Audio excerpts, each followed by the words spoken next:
watching? Are you watching this? Are you watching this? Yeah. Are you watching this? No. You need to get with it. Are you watching this? We on a TV shit. Are you watching this? You don't wanna miss. Are you watching this? Stop canceling our shit. We're rolling. All right. Hi, Ellen. Hey, Chelsea. How's it going? It's going. Second to last episode. We're almost there, baby. Second to last. Let's get into it. Okay. Welcome to the Are You Watching This podcast, the show where we talk about shows you should be watching. I'm your host, Chelsea. I'm Ellen. Let's get into it. Please. Okay, so we're recapping The Bear season 4. We're on episode 9, Tonnato. It was directed by Christopher Storer, written by Joanne Callow and Christopher Storer. They were the same ones as last episode. Yeah. And the synopsis is, Carmi takes a ride. They're always so... The synopsises are just as annoying as the clips. You remember at Barry, they would do like on next week's episode, and it was literally 2 seconds. Yeah. If you know, I hated it. I did too. But it worked with Barry. Yes. Yeah. But, And I guess it works for the show. Okay. Sure. So we know that from the last episode, Carmi was going to go visit his mom. Yeah. So that's what we're doing this episode. He knocks on the door to his mother's house. She answers. They exchange this awkward hug, and he hands her the box of pictures. Mm-hmm. She asks if he's in a hurry or if he can sit. Obviously, he was not planning on staying, but he agrees. Yeah. So we do flash back to what's going on in the restaurant as well. We get Sydney. She, where did that go? Goes to check on Uncle in the alleyway because he's pacing back there doing something. She's like, "What's going on?" And he says to her that he's sorry that he let them down. And she says that she feels like she let him down. Yeah. And he says that the business that bring you any kind of joy are shit businesses, aka don't make money. Do you agree with that? I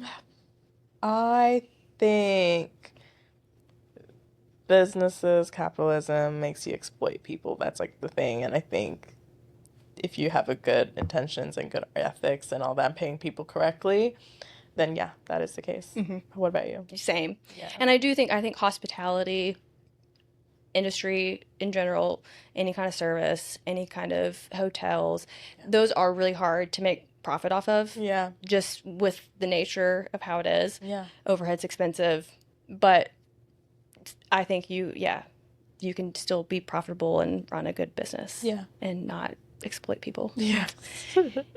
We get to the clock. It shows that there's only 11 hours left. Mm-hmm. So they're about to hit their last shift on the clock, what happens when the clock's done?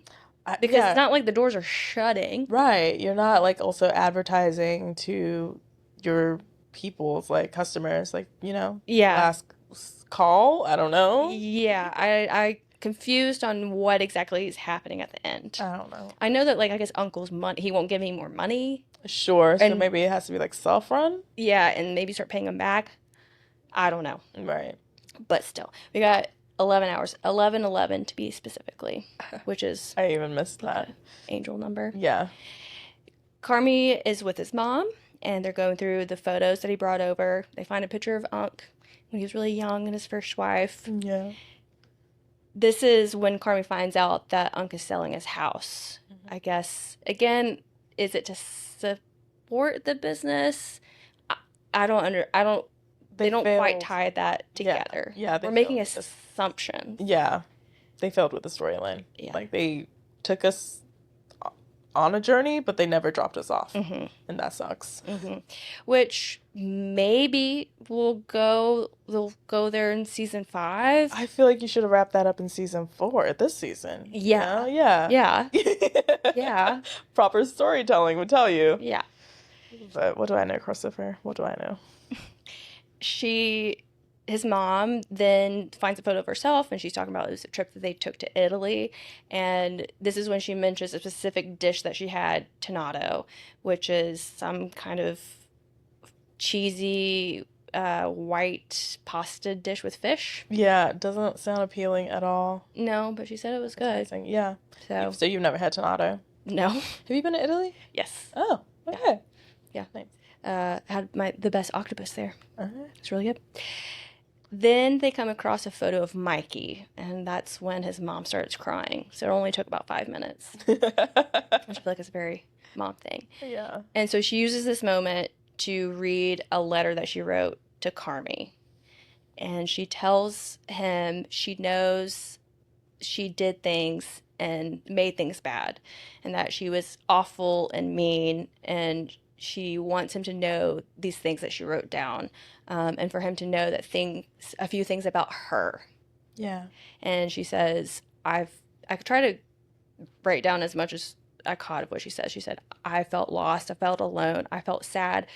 I was angry. I was mad. I was awful to my kids. I was awful to my family. I did drink. I did scream. I lied and I yelled. And then she said that she wrote sorry 25 times. Yeah. And she tells him that she is sorry.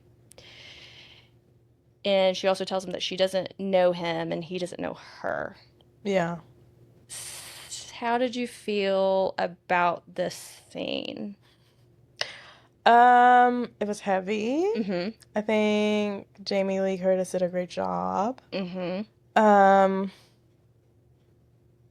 I think a parent apologizing to their child for fucking up Mm-hmm. raising them, or is big. Mm-hmm. I think a lot of us who are children, even our parents were children, maybe would have appreciated that from their parents and our parents at some point, during our childhood story. So it was very powerful to watch. Yeah, powerful is probably the word I was looking for, but not in like a very, not in a cheesy way. Just it was needed. It was needed. I think Carmi needed to hear it, and I think she needed to say it as well. Yeah. Yeah, we could see Carmi is having a really hard time with it. Yeah.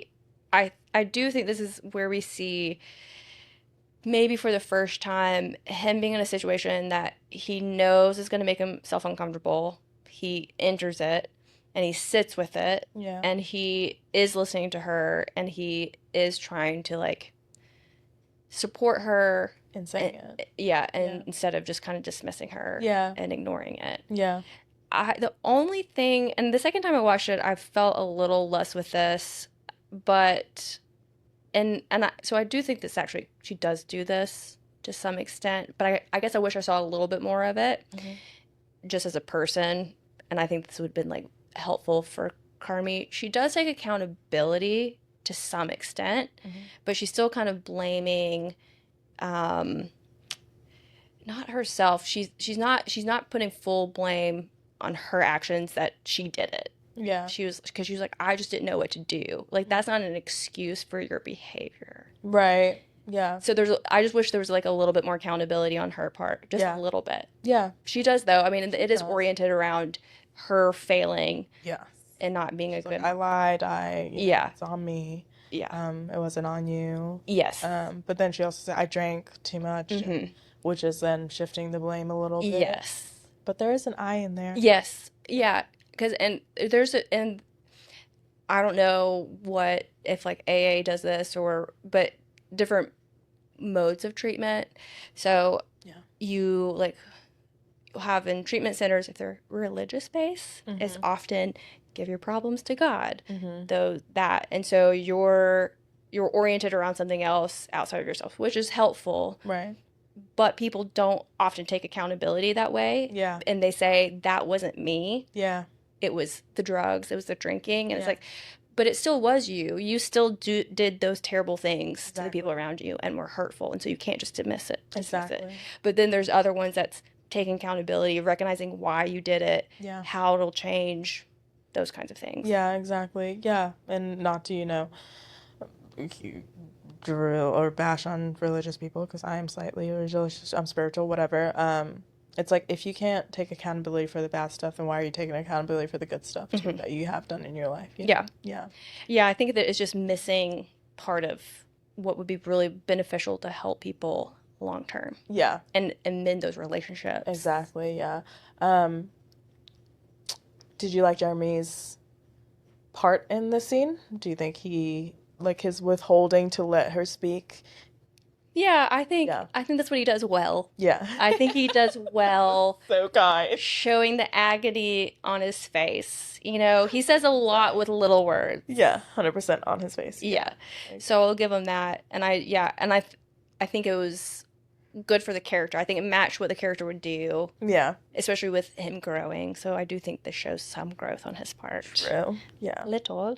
Because he's not saying a lot about his feelings. At all. Yeah. Did you have any thoughts about what you think Carmi was thinking? Because he really doesn't say much. He just says, he apologizes to her, and he says he forgives her, I think, more or less. Yeah.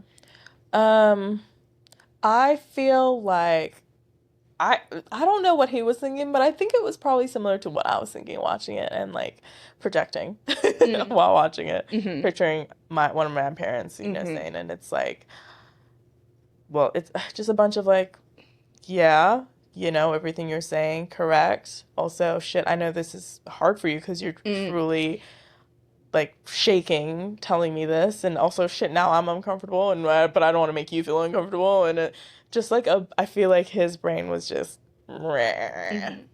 And because there's usually situations he avoids. Yes, exactly. So he was like, and that's why I don't do this. Yeah, exactly. But I am very proud of him for listening to her. Very proud of him. Yeah. Yes. Okay, so we go back. We have Chester. He's come to see Marcus to sign some more paperwork to officially sell the house. I think he fucked up the paperwork, so he has to come back, which we recently bought a property, and the realtor, he had to be, like, the only other house he had sold was his mom's house. Oh, so, like, in Texas. And so a different state, so the, like, laws are different. Yeah. And he had to send the same paperwork over like 25 times. I swear. Are you guys friends with him? Like, was it a favor? I like reached out on Zillow, and that was like the person tied to it. Oh, wow. And so, because it was a low stakes property, so they were like, "Yeah, you handle this one." But yeah, Drake was like, "If I have to sign another paper," I'm like, "I'm sorry." That's funny. Yeah, no, I had a great experience with buying my townhouse, so yeah, I can't even imagine. Yeah.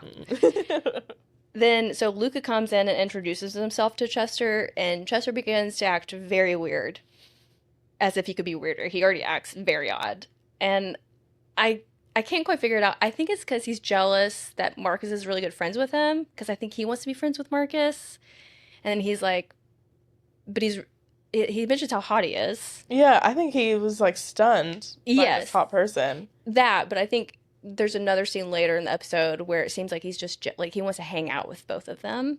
Oh, I got that he just wants to hang out with the guy. Oh, okay. Yeah. Maybe. Like, it was, like, a crush, and it's like... Oh, well, who wouldn't have a crush on Luca? Listen, I know I do.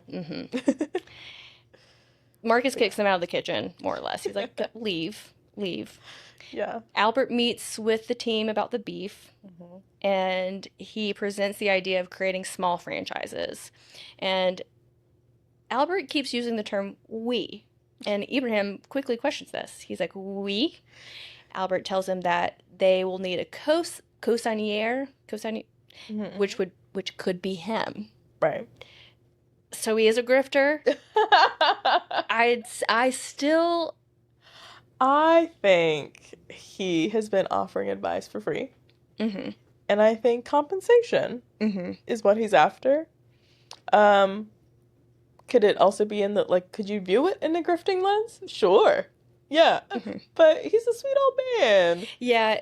There's a scene at the end of the episode where I'm like, okay, so maybe he's not. Yeah. I guess we'll find out in season 5.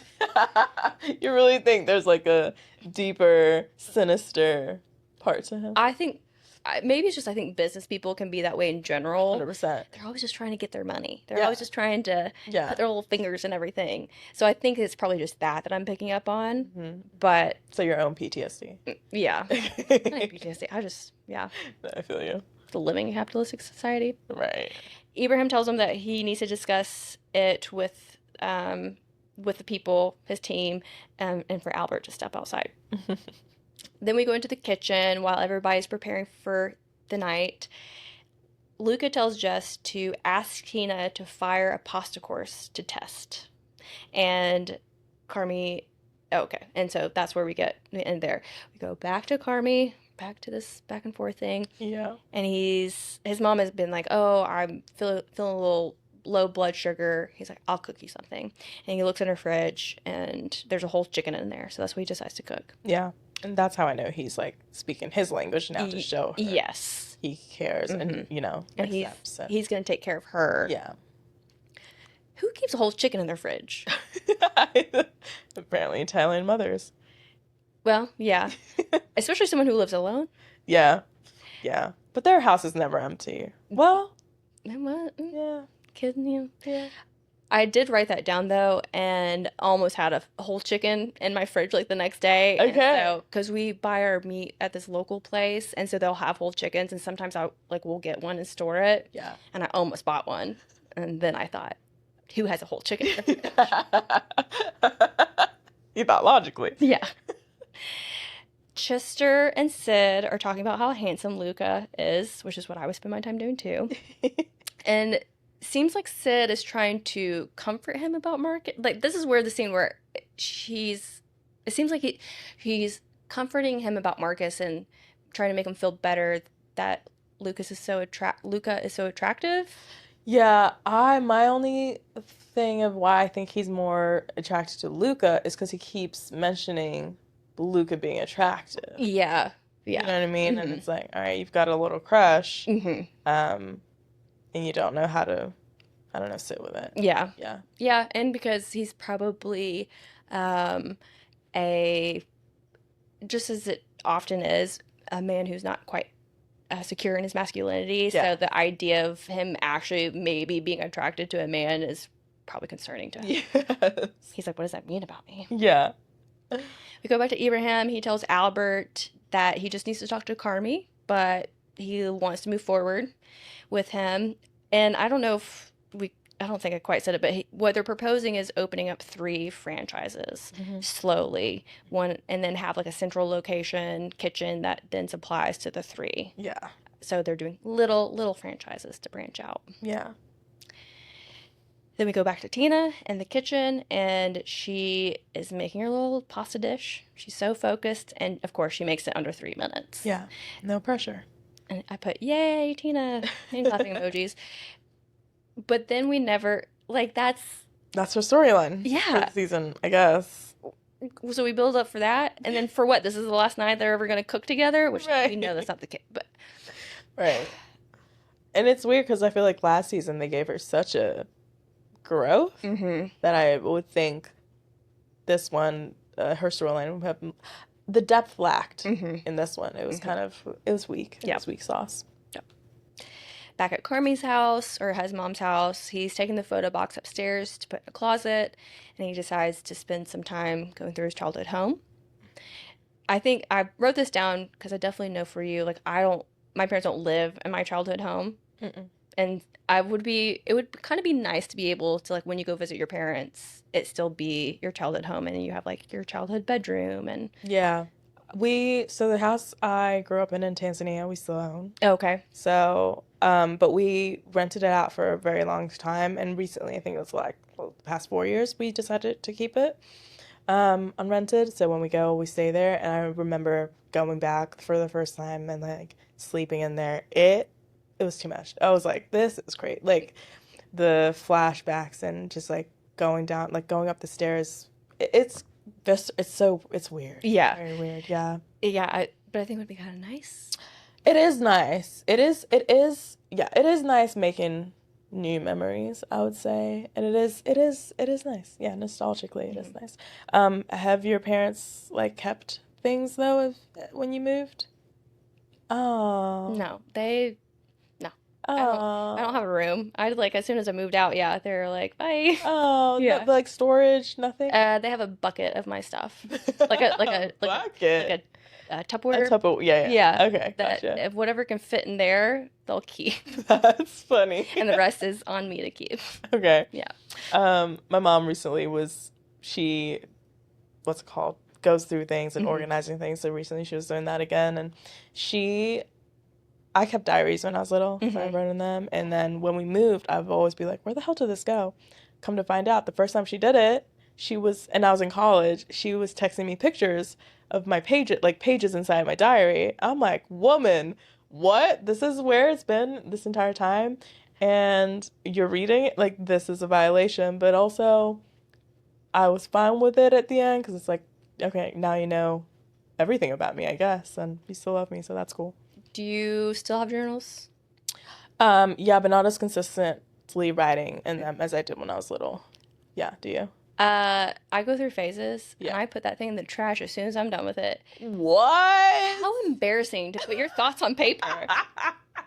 That's like the thought of somebody like if I had journals from when I was little and somebody found them and even Oh, up to like at any age, I would yeah. just be like, Yeah, that first reaction when I saw my mom had them, I was like, what the fuck? But I think I just had to keep telling myself, I am not her. Like, who you are reading in those pages, I have grown.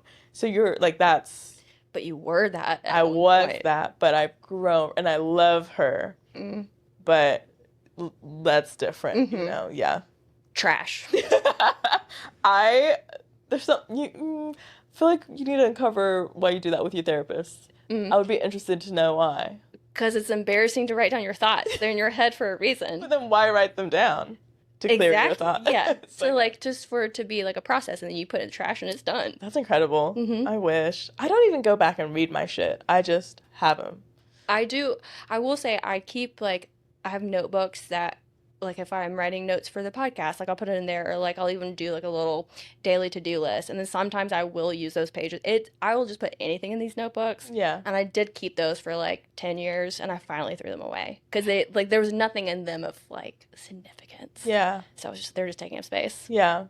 Wow. Incredible. Yeah, just I think it's Trash. embarrassing. You said for me. trash. I am dying. Then he decided. Okay, so he's at his mom's house. He decides to. I'm assuming it's his old bedroom, Mm-hmm. and so he's going in there. He goes into the closet. He finds the green sweatshirt that Claire mentioned losing. Why it's in his bedroom? I mean, they were dating now. Not at that point. What were they? I don't know. Because I felt like it was. No, maybe. Yeah. I feel like they had like Yeah. brushes on each other. Yeah, hanging out a lot.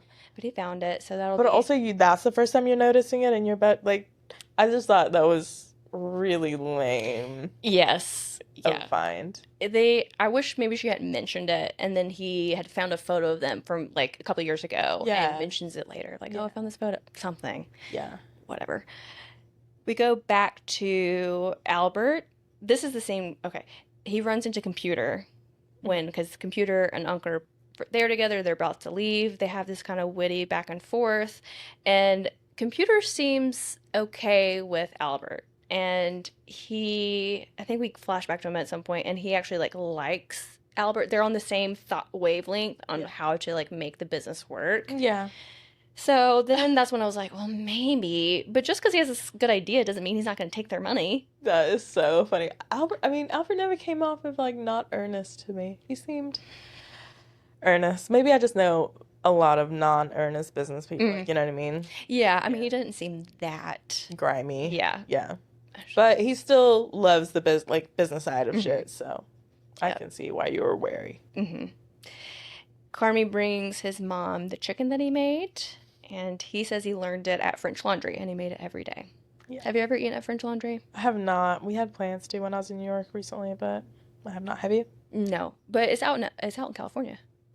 Oh, I thought it was in... There's another one. It's not French Laundry, but there's something else. Oh, you know, we ate at this place, and he worked at French Laundry, like the chef. Yeah. Mm-hmm. Yeah, I want to eat there too one day. Yeah. Back to Luca and Marcus practicing plating the desserts. Chester comes back and asks if they want to hang out at Hooters later. Well, he's like, you guys want to go to I think it was Hoots or something. Yeah. And Luca is like, what is that? Yeah. Marcus is like, oh, it's his favorite restaurant. This is when we get the back and forth with Albert and Computer, and they were like, oh, what we need to do is to open more restaurant like franchises. And Computer's like, well, you need more than one. And Albert's like, 3. And that's when, okay. The Like, bonding okay, I happened. like you. Yeah. We have Nat. She's in her office, stressed out, and she gets a call from Food and Wine, and she finds out that something is going to be published. Then we jump to Richie, who is working on his opening speech when Carmi walks in. He's done with his mom, and Richie asks where he's been, and he tells him it's mom. And at first, Richie does not believe him. But he sits down to be debriefed about it, and Richie tells Carmi that Jimmy's looking for him, his uncle. Yeah. That's that situation. But then I forgot, like, they call him uncle so much that I was like, who's Jimmy? Yeah. And then I, yeah. Even in my notes, I write uncle. Yeah. Yeah. Carm takes himself to the fridge, his favorite spot, to call Jimmy. He doesn't answer, so he leaves a message, and he thanks him for always looking out for him and the rest of the family, because he really has been very supportive, especially, I think, since, like, his mom was a single mom and Yeah. all of that. And I guess it's her brother? Yeah. It's her brother. Yeah. Before he hangs up, he says he knows how to fix it. You know, that's where we end up on the last episode. And I don't know why he thinks he knows how to fix it. I think he just had an epiphany of like, all right. Yeah. We see everyone doing last minute prep before the restaurant opens. Nat walks in to the kitchen where everybody is and tries to get everyone's attention. She's like, hey. Nobody looks at her until she yells profanity, which, of course, makes sense with those people. Yes.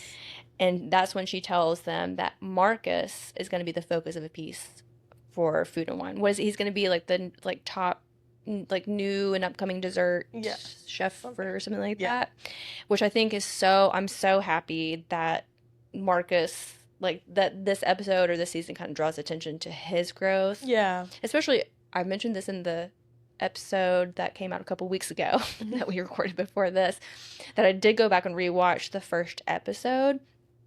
And it is really funny because I forgot Marcus was just making loaves of bread in the first episode. Wow. And so to see him go from that to winning this award, and I'm glad that it was him.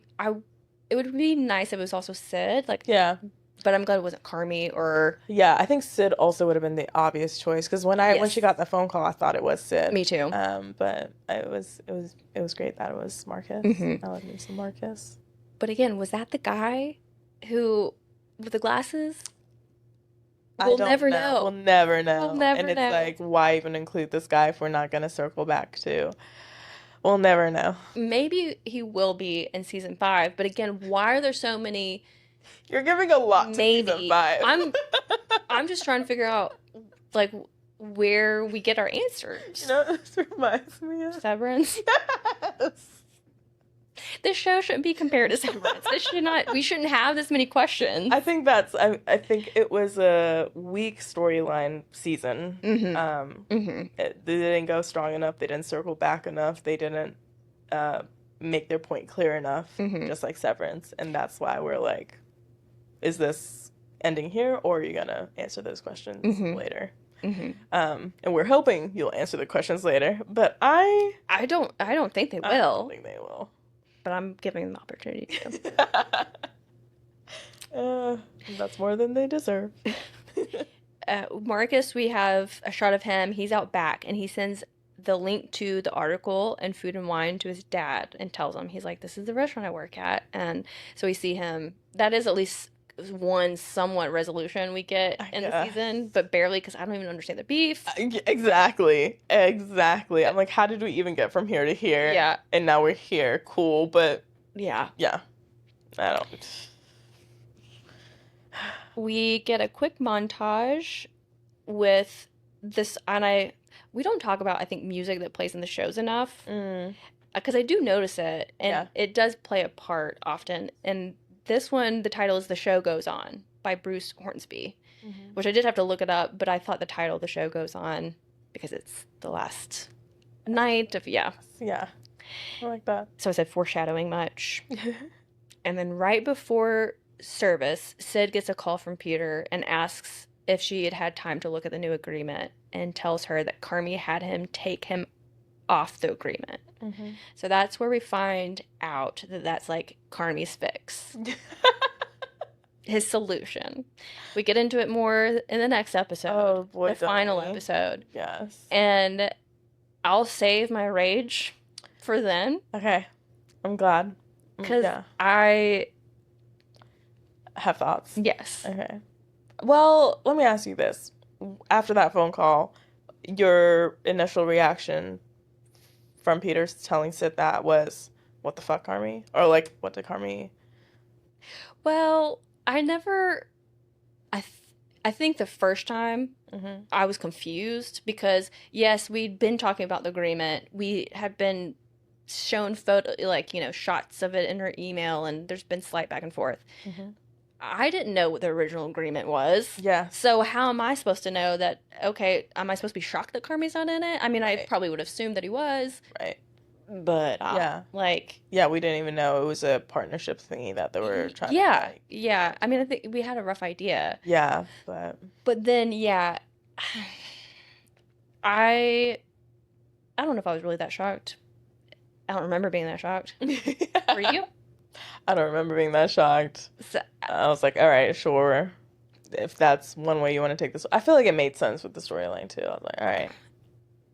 I don't think, I mean, yes, when we've delved into it and like broke it down and thought about it, but we shouldn't be having to think this hard about No. why Carmi made that decision. No, I don't think it is true to his character. I think they forced it this Yes. season to make it true to his Yeah, character. and because, again, we'll get into the last episode, Yeah.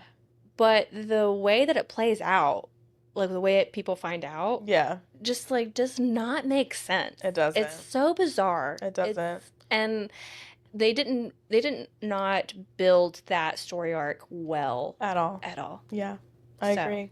I agree. Even having his sister be Mhm. like, I get you. Like, I get why you... No! Yeah. But whatever, we'll get to that next episode. Yeah. Sure. Which is lucky you. Ugh. Lucky you. Well, that's all I have about this episode. It's fine enough, whatever. We are only going to do one more recap this year. I'm over these. I don't I we're don't gonna even do know what one it this is. year. I thought we will just wait till next year. Okay, I'm down for that because we are coming up with to the holidays and shit happening end of the year. So I am, yes, I think, yeah, Yeah. our brains hurt. Yeah, and we've also discussed that we're going to, at least for the next one or couple, do shows that we have watched and we know that we enjoy. Yeah, And so we're not just angry and shitting on it the whole entire time. yeah, shitting it as well. Which is what we've been doing, which is Yeah. very unfortunate. So yeah. But thanks for listening and keeping up with us. Yeah. Even though Appreciate it. we're making it seem so painful. I hope it wasn't been painful for you to listen to. Yeah. And I'm sorry if it I has hope been. there's like a bit of humor in it being painful for us to talk Yeah. about. Because I did not hate watching it. No, I really didn't. I just was either. disappointed. Yeah. And now that I'm rewatching, I'm just extra frustrated at where the story went and how it was handled and All of that. Yeah. Damn. I'm almost like no, this is not the second season. Anyways, I'm over this. All right, we'll talk to you next week. Bye guys. Bye.